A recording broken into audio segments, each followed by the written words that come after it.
Законот за проектот што треба да го стави Скопје на европската културна мапа е спорен за антикорупционерите. Предлогот на групата пратеници кој предвидува град Скопје да формира посебна фондација која нема да има обврска да го применува законот за јавни набавки, за ДКСК е неприфатлив.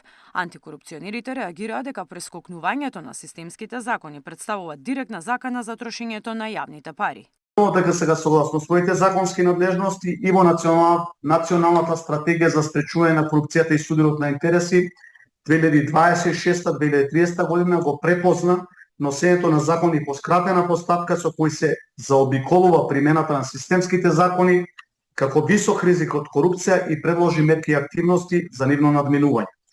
Исто така цениме дека вакви значајни законски решенија задолжително претходно треба да се доставуваат до ДКСК за нивно разгледување од аспект на корупцијски ризици. Со обвинување излегува од опозицијската СДСМ, од таму бараат итно повлекување на како што го нарекуваат овој криминален закон, тврдејќи дека тој представува директна легализација на корупцијата. Подготвен е закон со кој 21 милион евра јавни пари ќе можат да се потрошат без примена на законот за јавни набавки и без тендер.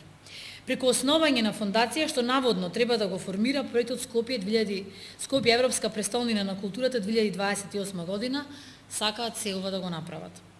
Со овој закон се создава опасен преседан, чија цел е пумпање на парите на граѓаните и богатење на поединци. Само тендери и пари, и тоа е единствената цел на оваа организирана криминална група. Законот кој треба да се носи по скратена постапка, иако беше ставен на седница за денеска, сега е тргнат, но не е целосно повлечен.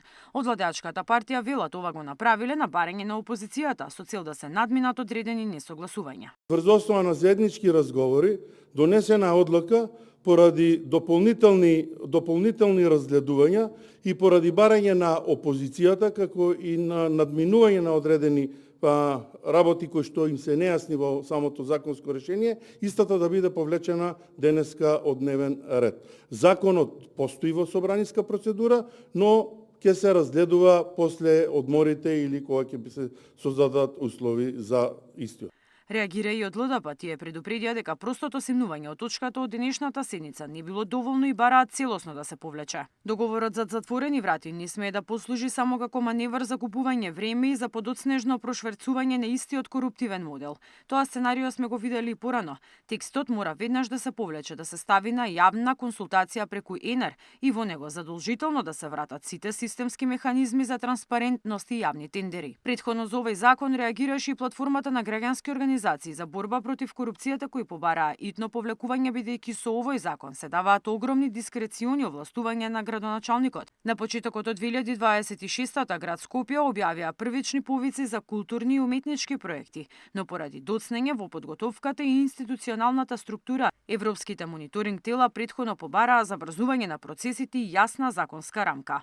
Проектот се проценува на над 20 милиони евра. На 95% од тие средства се јавни пари од буџетот на владата, град Скопје и скопските општини. За директор на проектот е назначен Маријан Цветковски, доскорешниот директор на МРТ.